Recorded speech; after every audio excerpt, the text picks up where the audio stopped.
I'm Dwight Drummond. Tonight, CBC News has learned the city plans to hire private security guards to keep homeless encampments out of public parks. This money could so very much go towards instead actual, preventative solutions. I think this solution might be a good midway point.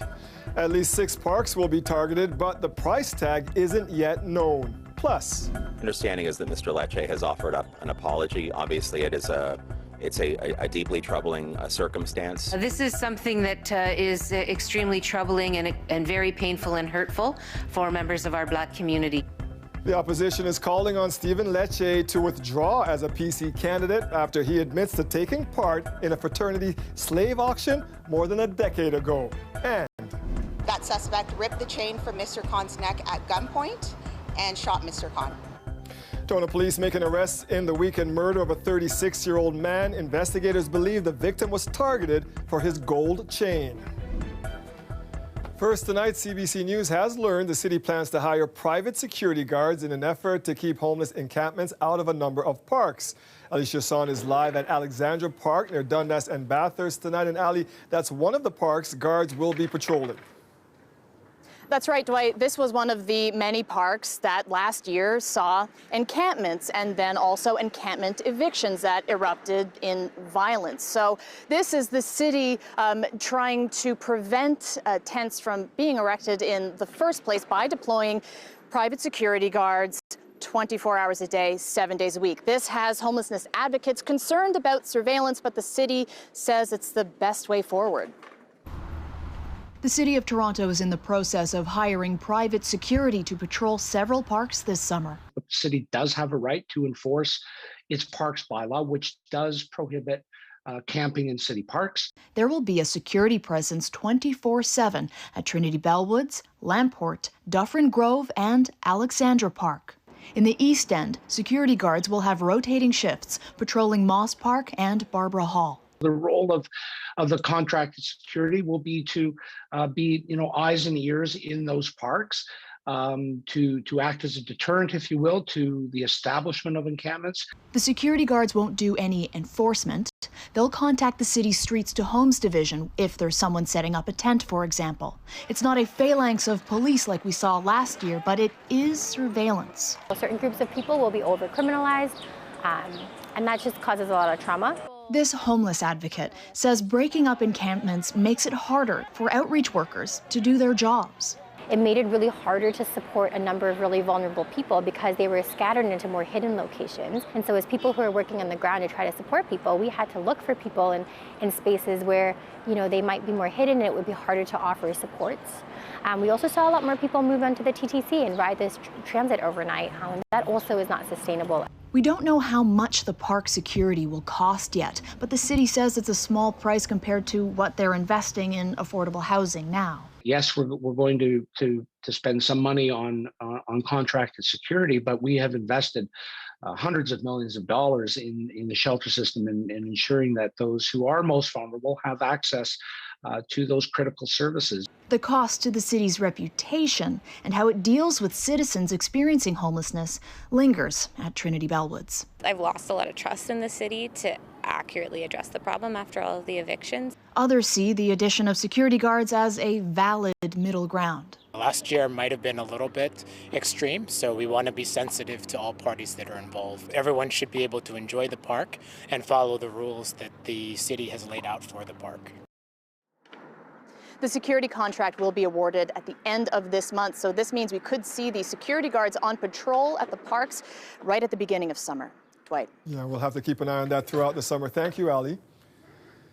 Education Minister Stephen Leche is apologizing tonight after a news report linked him to a decades-old fundraising event that his then fraternity labeled a slave auction. He's one of the PC's most high-profile candidates, but this is just the latest controversy for the politician. Queen's Park reporter Mike Crawley has more. Stephen Francis Leche. Stephen Leche got one of the top cabinet posts in Doug Ford's government at age 32. Educated at private schools, Leche became minister in charge of Ontario's public school system. At times he clashed with the teachers' unions and drew criticism during the pandemic over both school closures and reopenings. Now, Leche is facing accusations that he mocked and trivialized slavery. The website Press Progress revealed Leche participated in a fundraiser dubbed a slave auction at the Sigma Chi fraternity in 2006 when he was a student at Western. I was horrified. Slavery is not a game, it's not a joke, it's not a fundraising opportunity for people to participate in. After the article appeared, Leche issued this statement. The event from 2006 was inappropriate and in no way reflects who I am as a person, which is why I unreservedly apologize. We asked the PC campaign if Stephen Leche would do an interview or at least deliver that apology on camera. We did not receive a response.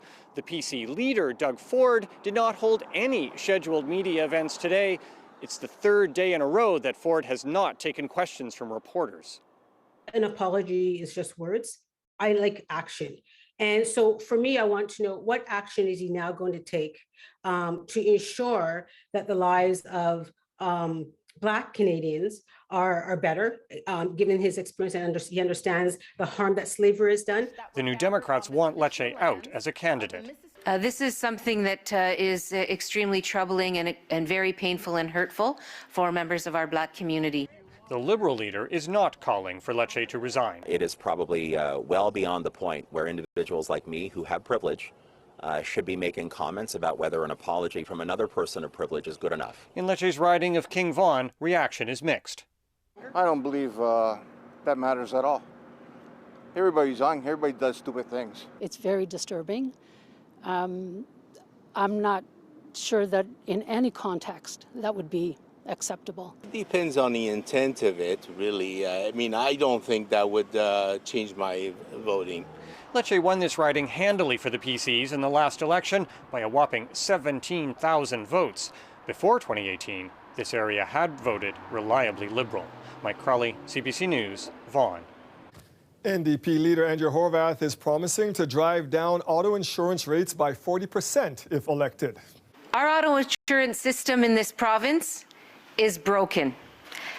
Together, we can fix it and put $660 a year back into people's pockets. And in places like Brampton, that number is around $2,000.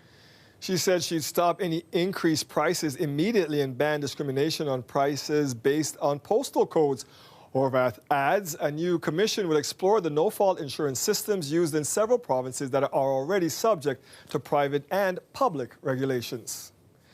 Green Party leader Mike Schreiner was in the North today announcing a plan to help people save money on utilities while also creating jobs and addressing climate change. The Greens say it will put $16 billion towards its retrofit program, with $2 billion earmarked for nonprofit and co-op housing. We know that retrofitting our buildings to decarbonize them and to make them more energy efficient is vital to addressing the climate crisis. And we can help people save money by saving energy. The proposed retrofit program would give homeowners grants of up to $20,000 to make their houses more energy efficient. Schreiner says the program would also create 52,000 jobs a year. The party is expected to release its fully costed platform tomorrow. Toronto police making an arrest in a weekend murder. Detectives now believe that Peter Oscar Kahn was targeted for the jewelry he was wearing. It's believed the man facing charges was also behind a number of similar robberies. Nellie Kalada now with the latest. Police say Peter Kahn's chain was ripped off before the 36-year-old was shot and killed Saturday morning. They allege the same person who shot Kahn then walked 100 meters and robbed another person at gunpoint before driving off. This was a very, very tragic incident, a senseless act of violence. Through their investigation, police discovered a similar gunpoint robbery happened an hour and a half earlier, just 9 kilometers away at Kennedy and Ellesmere. The suspect and vehicle description were the same. Having significant concern for public safety that these 3 chain rip robberies happened within 90 minutes. We got the images of the suspect out, as well as the images of the suspect vehicle. The next day, a police officer spotted the suspect vehicle parked in a parking lot near the location of the first robbery. We moved very quickly to seize the suspect vehicle, and while we were on scene doing that, the suspect returned to the vehicle, attempted to get into the vehicle, and our officers prevented him from doing so. He ran away. A 15-minute foot chase later, police arrested 27-year-old Javon Waldron. The Toronto man is now charged with robbery with a firearm and first-degree murder. In the meantime, police say there could be more robbery victims. Because there is a bit of time between the first robbery and the second two robberies, I'm appealing to anyone who may have been the victim of a robbery to please come forward. Natalie Collada, CBC News, Toronto. A woman is in life-threatening condition in hospital after a stabbing this morning at a Pickering home. We did come to arrive at this residential address for a stabbing call. We did locate a middle-aged female who suffered life-threatening injuries. She was taken to a Toronto area trauma center, and we do have one person, a family member, in custody. Investigators say it was the woman's son who was arrested. It happened just after 8 this morning in the Shepherd and Altona area. Police say no one else was in the home at the time. Investigators are asking anyone who may have information about the incident to contact Durham Police. The sexual assault trial of Canadian musician Jacob Hogart continues in Toronto. An Ottawa woman who alleges Hogart sexually assaulted her in 2016 was questioned again today by his legal team. She's one of two complainants in the case. The former frontman of the band Headley has pleaded not guilty to the charges. Judy Trin has the latest and a warning to our viewers that this story contains graphic details. One day after the Ottawa woman told the court her account of allegedly being anally, vaginally, and orally raped, Jacob Hogart's voice was heard in court through a recording of a phone call that he had with the complainant. After hearing it, she broke down. This is very traumatizing for me. It's difficult to hear his voice and difficult to see him. I've blocked out so much of what happened so I could survive. Legal analyst Ari Goldkind is watching the proceedings and says there was a significant shift in momentum. We've certainly seen the reasons that criminal defense lawyers like myself say to Canadians, don't prejudge matters. This is why we have trials, and we don't know everything until the evidence is called in court, and the defense is certainly making very significant inroads on accuser number 2. The call, which Hogart recorded without her knowing, also contradicts her earlier testimony. She says she only spoke to Hogart once after the alleged rape and that it only lasted 30 seconds. Instead, the conversation lasted 15 minutes. Defense attorney Megan Savard argued, you made up a story about a 30-second phone call with Mr. Hogart that he blocked you because you thought that would help make your story more believable to the jury. No, she replied. You thought about how a rapist would respond to a phone call from you.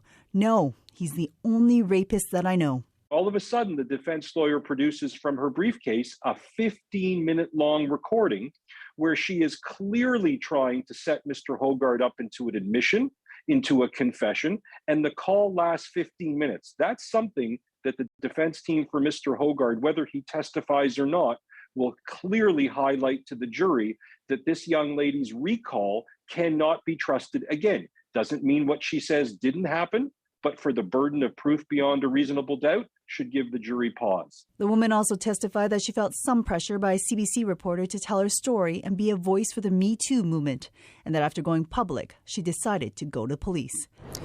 Jacob Hogart is facing 2 counts of sexual assault causing bodily harm and 1 count of sexual interference related to a minor. He has pleaded not guilty to all charges. The singer's voice has now been heard in court. It's not yet known if he'll testify in his own defense. Judy Trin, CBC News, Ottawa. We have an update tonight on a story about break-ins and vandalism in the St. Lawrence Market area. We told you last night about a dozen stores in the area around the market that have been broken into recently. Police say they've arrested a man who allegedly used a rock to break into a store at Front and Sherbourne and stole alcohol. The 63-year-old is facing a number of charges. Investigators say they've increased their patrols in the neighborhood in response to the recent crimes.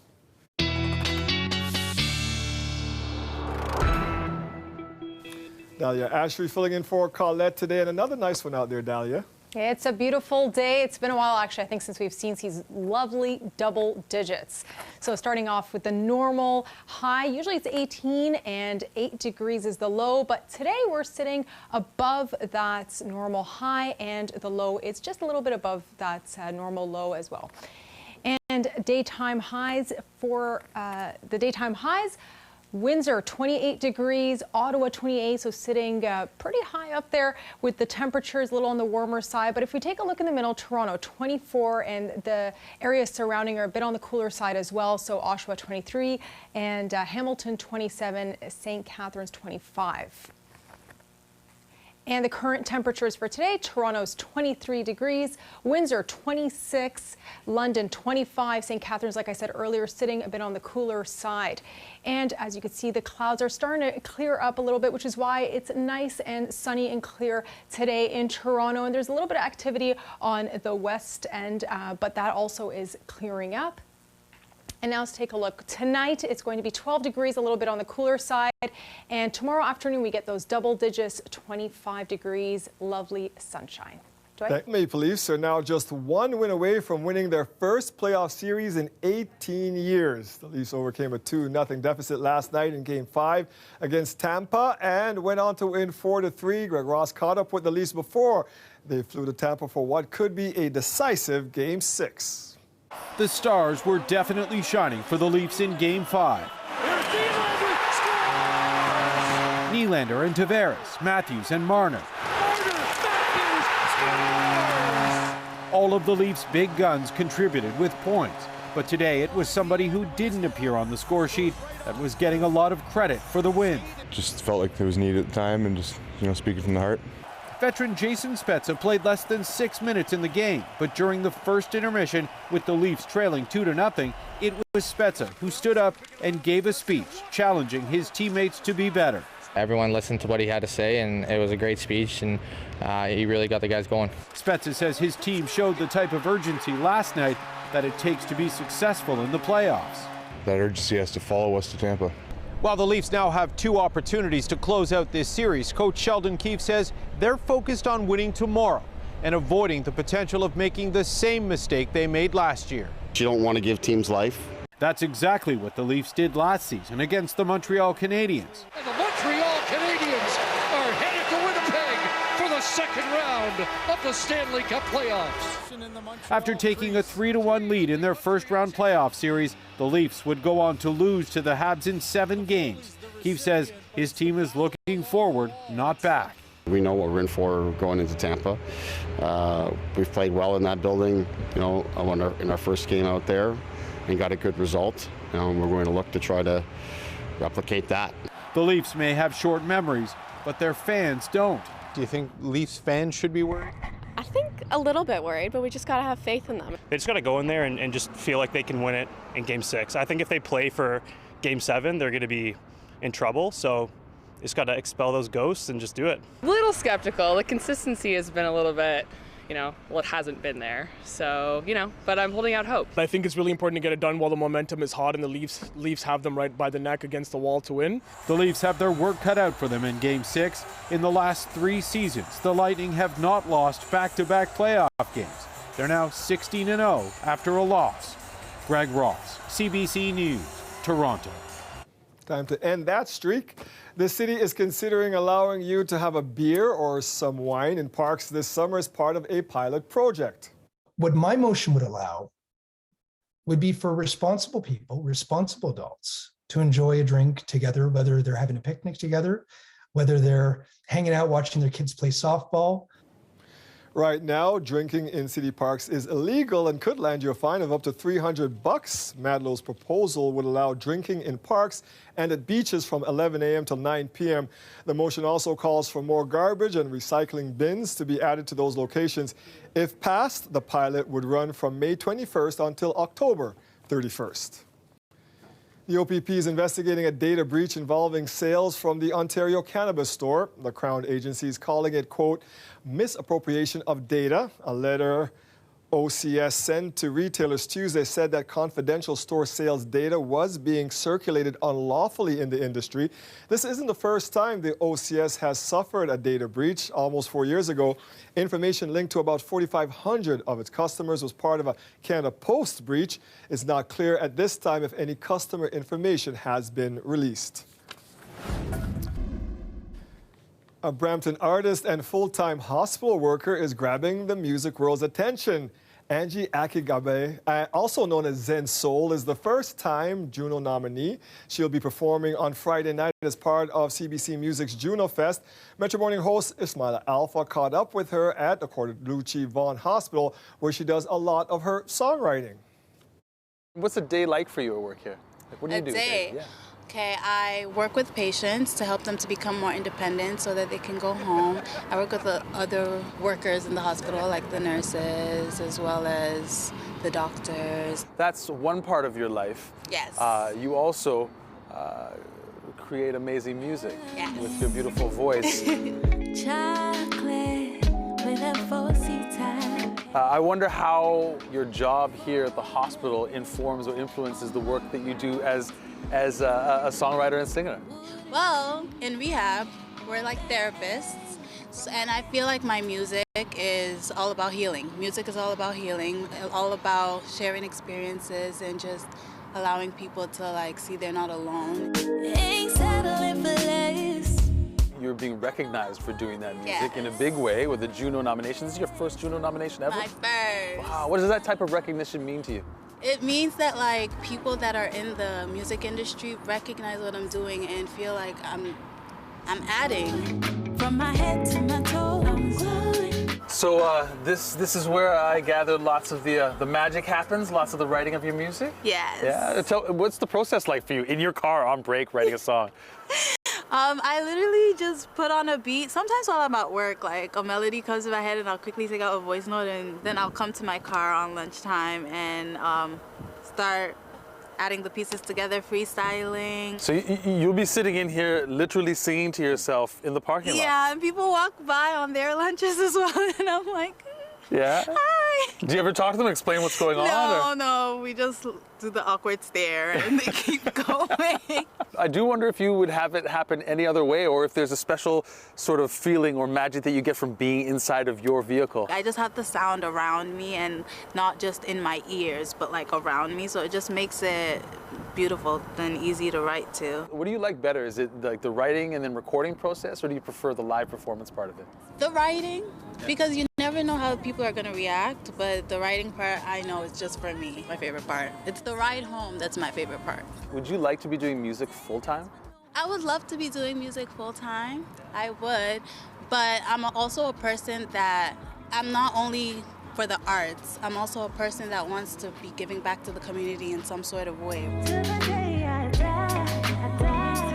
An attempt to enshrine abortion rights into American law has failed in the U.S. Senate. The Women's Health Protection Act was an effort to preempt the impact of the potential ruling by the U.S. Supreme Court. A leaked document revealed the High Court may be ready to overturn the Roe v. Wade decision that led to abortions being declared a constitutional right. Democrats and Republicans voted along party lines. Matt Nagabe-Selassie reports. With signs and signed petitions, this group hoped to convince senators to protect abortion rights. For us, this is a human rights issue. It should also be understood that abortion is very safe, normal health care, and a vast majority of Americans support the right to abortion. This is not that political of an issue in the United States, but it's painted as that. On the Senate floor, Majority Leader Chuck Schumer called on Republicans to join Democrats and support the Women's Health Protection Act. It would protect access to abortion services, protect health care providers, and essentially do away with a lot of the current state-imposed restrictions. Every member of this body will make a choice. Vote to protect the fundamental rights of women across the country, or stand with 5 conservative justices ready to destroy these rights in one felled swoop. One Democrat, Senator Joe Manchin, doesn't support the act.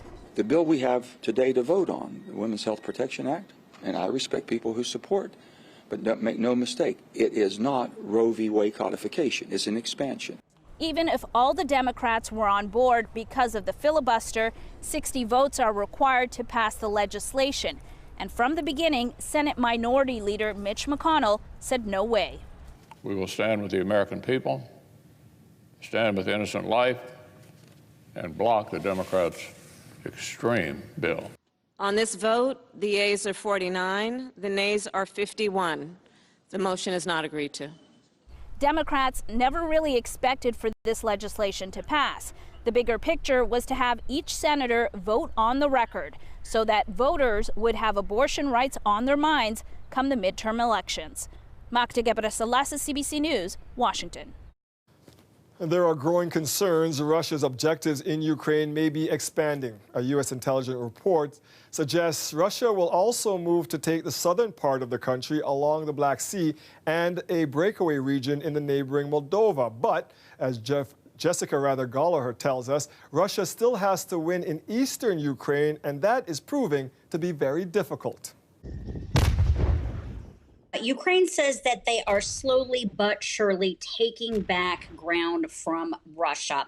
It's on the outskirts of Kharkiv. It's essentially Ukraine's second largest city, and it is in eastern Ukraine in the Donbass, which is really where Russia has refocused its war. Kharkiv is also one of the most important parts in eastern Ukraine for Russia, because in the south, Russia is, or at least its plan appears to be, to essentially crunch Ukrainian troops from the south if they plan to take, or if they manage to take, Mariupol, one of the hardest hit cities in southeastern Ukraine as well.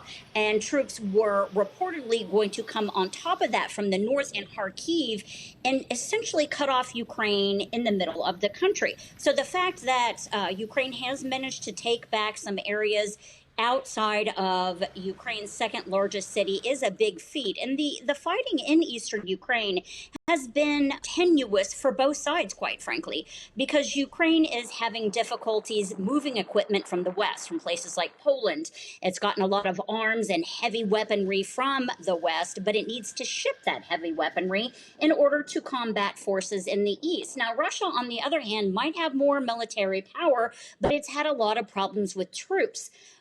They have repositioned and put a lot more troops, about 100,000 more in the east, surrounding Kharkiv and other places in the Donbass, but they haven't been as quick and successful as they had hoped to be. Another issue for Russia is that Ukraine has essentially built a lot of trenches in that area because pro-Russian separatists have been fighting there since 2014. So this is to Ukraine's advantage, and to Russia's advantage is that they can have a smoother supply line from the east and to Russia, which is next door, which they did not have when they pulled their troops back from the outside of Kyiv. Jessica Gallagher, CBC News, Lviv. A well-known reporter for the Al Jazeera news organization was shot dead today. She was covering an Israeli raid in the occupied West Bank at the time. Tom Perry has the latest on the story now from London. Video has emerged from Jenin on the West Bank where Shireen Abu Akleh was working, and it shows the moments after she was shot. In the video, you can hear gunfire, you can hear shouting, and then you see two figures, both wearing blue helmets and flak jackets with press written across them. One is standing, the other is lying face down on the ground, and that's Abu Akleh. Her employer says she'd been shot in the head. Another journalist was injured as well. Abu Akleh was a veteran reporter. She'd worked for Al Jazeera since 1997. She was well known, well respected in the Arab world, and she was covering Israeli raids in Jenin. Israeli forces have been very active there lately, carrying out regular raids after a surge in deadly Palestinian attacks against Israelis. But Al Jazeera blames Israel for killing its reporter. We see this as intentional targeting of Al Jazeera and its journalists to prevent them from conducting their duties and reporting to the world what's happening on the ground. So that's Al Jazeera's take. They say this was a case of blatant murder and cold-blooded assassination. The Israeli military says its troops shot back after they came under what they call massive fire. We have heard from a spokesperson from Israel's foreign ministry. Israel will be conducting a thorough investigation. We call on the Palestinian Authority to cooperate with this investigation. The Palestinian Authority is rejecting this idea of a joint inquiry. The head of Reporters Without Borders says there needs to be an independent international investigation. Abu Akleh held American citizenship. The U.S. ambassador to Israel today said he was saddened to hear of her death and that he was encouraging a thorough investigation. And Canada's ambassador to Israel tweeted that she was shocked to hear about Abu Akleh's death, that she welcomed Israel's offer of a joint investigation, and that the safety of journalists must be protected. Tom Perry, CBC News, London.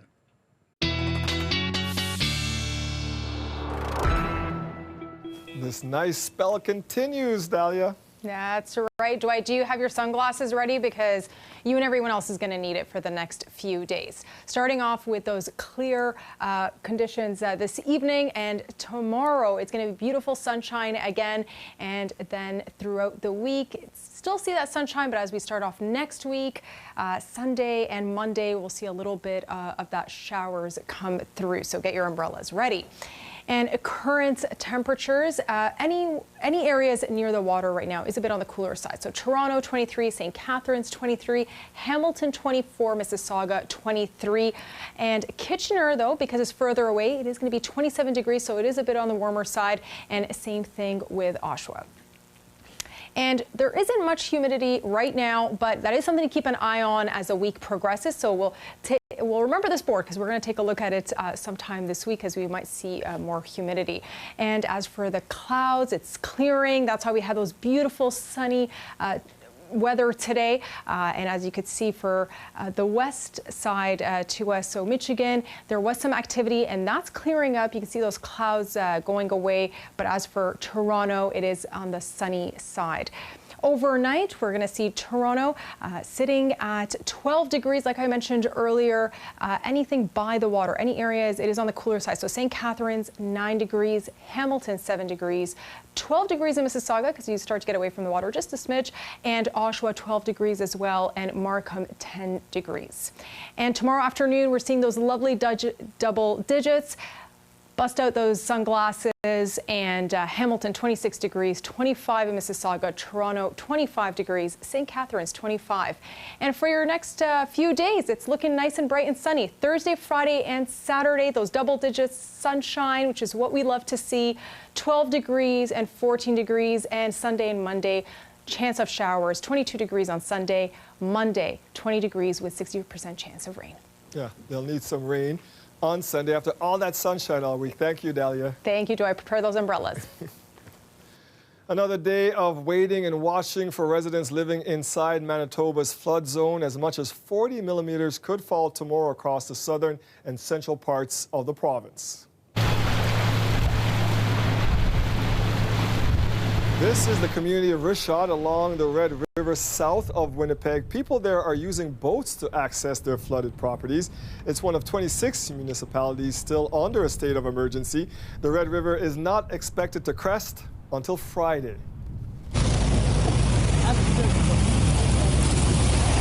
And here's video showing the flood situation in northwest Alberta. This is the community of Chate. It's one of 3 that have declared a state of emergency because of the flooding. The Paddle Prairie Métis Nation settlement declared an emergency yesterday. The province says up to 30 homes have been evacuated. Emergencies were declared for Little Red River, Cree on the weekend. In total, more than 1,000 people have been ordered to leave their homes. As we head to break, here's a look at where the markets closed today. The TSX closed up by 215 points. The Dow also climbing by 212 points. The dollar traded higher at 77.22 cents US. Stay with us. We'll be right back. For the first time, all 6 Conservative leadership candidates are set to square off in a debate tonight in Edmonton. While that should give us a better sense of their vision for the Conservative movement, it's already clear there are some very different views on which direction the party should go. Hannah Thibodeau hit the road to join 3 candidates to get a feel for where they would take the party if they become leader. It's 15 days until the first official English debate. I'm in Charlottetown, where hopeful Jean Charest is going to hold a meet and greet with party faithful. Now, this former federal cabinet minister and provincial premier says he is the underdog in this race. Let's go meet him. I used to say, I'm not good at winning polls. I'm better at winning elections. Would you say the current Conservative Party would still be progressive? You will get within the party a variation, but I think it is a forward-looking party. But the thing we're yearning for now, I think, and what I'm calling for, is that we be a national party. For the next Prime Minister of Canada, Jean Charest. Polls show the former Quebec Premier is a major competitor in this race. He has good support in his home province and here in the Atlantic, in part because of his desire to lead a moderate Conservative party. And so the choice is whether we're going to remain Canadian or whether we're going to go down another route that frankly isn't for Canada. When you're talking about the American-style politics, are you comparing Pierre Poilievre to a Donald Trump style of politics? Am I accurate in saying that? Well, and we're not trying to associate any of the candidates with anyone else. I'm just saying the style that we want to bring and what we want to bring to politics in Canada is not a policy or an approach of division. The next day, we joined up with a group of friends who attended the event for coffee and conversation. What do you think the soul of the Conservative Party is now? Well, I think the party has to be generally in the center. That's part of it, but the other thing is the direction of the party seems to be, there's danger of shifting too far to the right for my liking. Leadership has to pull the party together, and you can't win unless you can have a united party. It's clear those fellas want to see more progressive in the Conservative Party.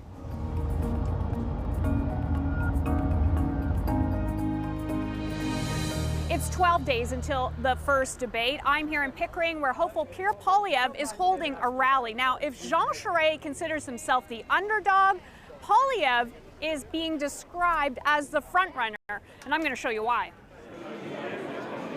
Hey, put on a good show, eh? Poilievre consistently fills the room with hundreds of supporters.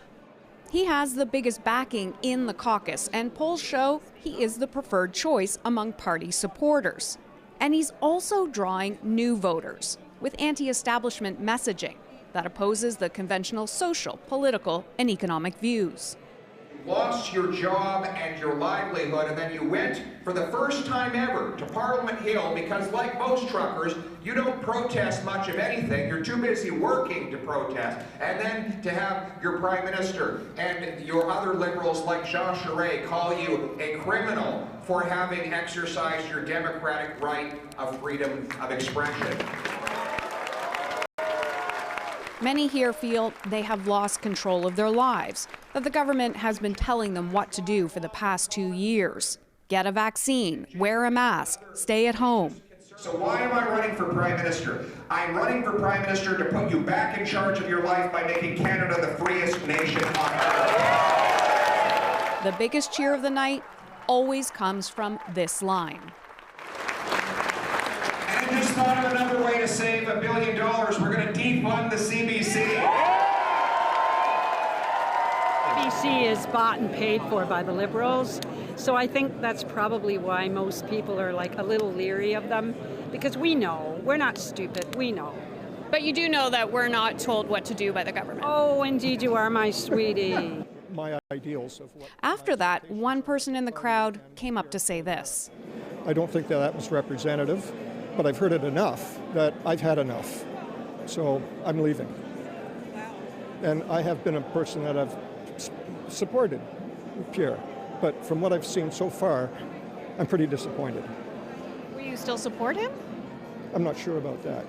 Most here connected with Poilievre's message. Just the fact he's about freedom. Freedom of rights, freedom of expression, freedom of everything. The most important thing at these rallies is signing up members, because it's the members who vote for the leader. Look at this huge, long lineup of people waiting to get a photograph with Mr. Poilievre. They have people walking around with clipboards, you see here, signing up those members. And then on the wall, there's a QR code where you can put your phone up, you scan that, and then you sign in as a member. What inspired you to sign up for a membership? I've been following Pierre for a while now, and I would say just it's all about freedom of Canada. Canada has changed since Trudeau has become a leader, and Canadians, a lot of us aren't liking it. We've got all these mandates that haven't been dropped. In this room, people are frustrated, and they feel Mr. Poilievre is listening to their concerns, and they don't want their parents' Conservative Party.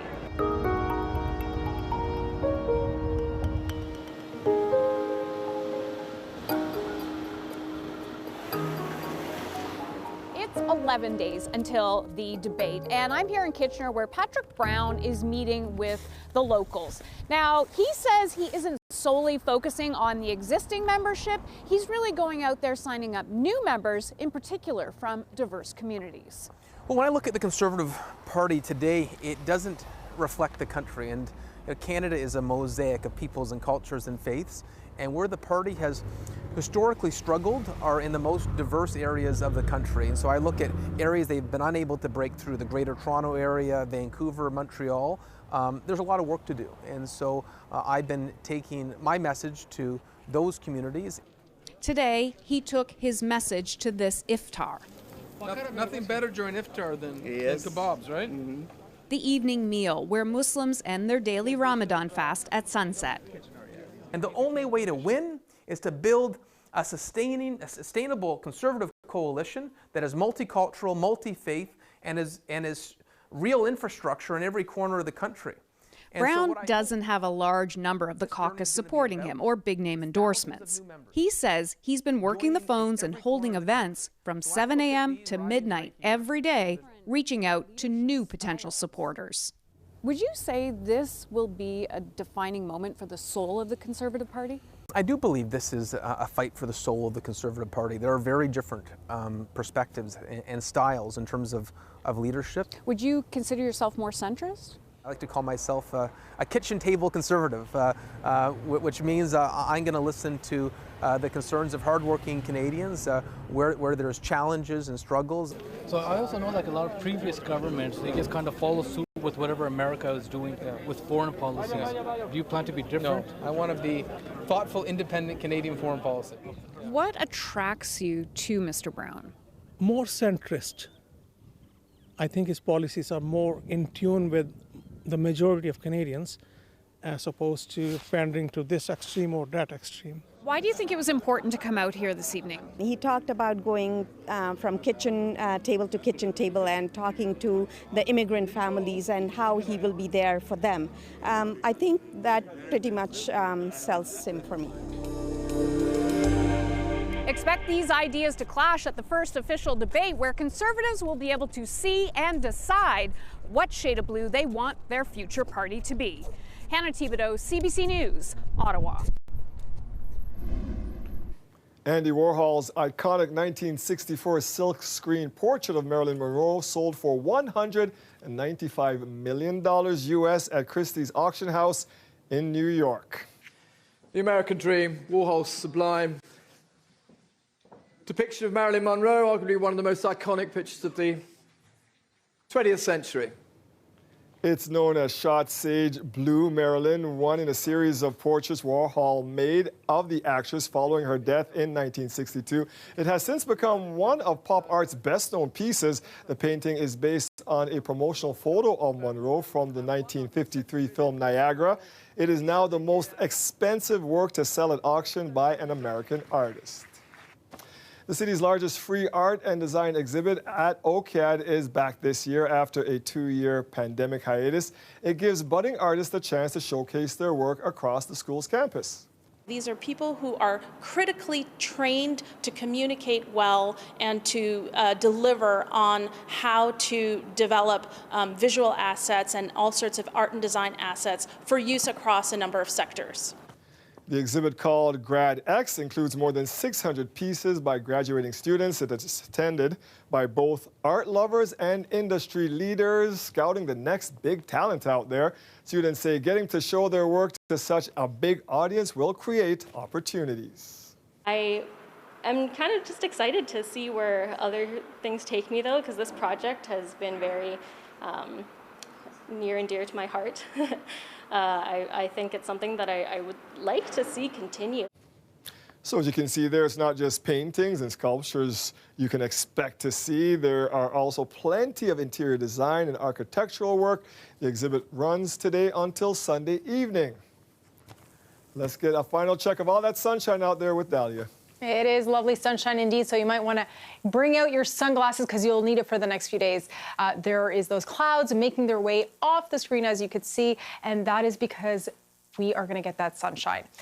And then taking a look at the current temperatures, Windsor 26 degrees, Hamilton 24, Toronto 23, Oshawa 23. That's because it's near the water, so you get a little bit of those cool winds coming to these areas. But other areas like Mount Forest 26, Ottawa 27, so a little warmer.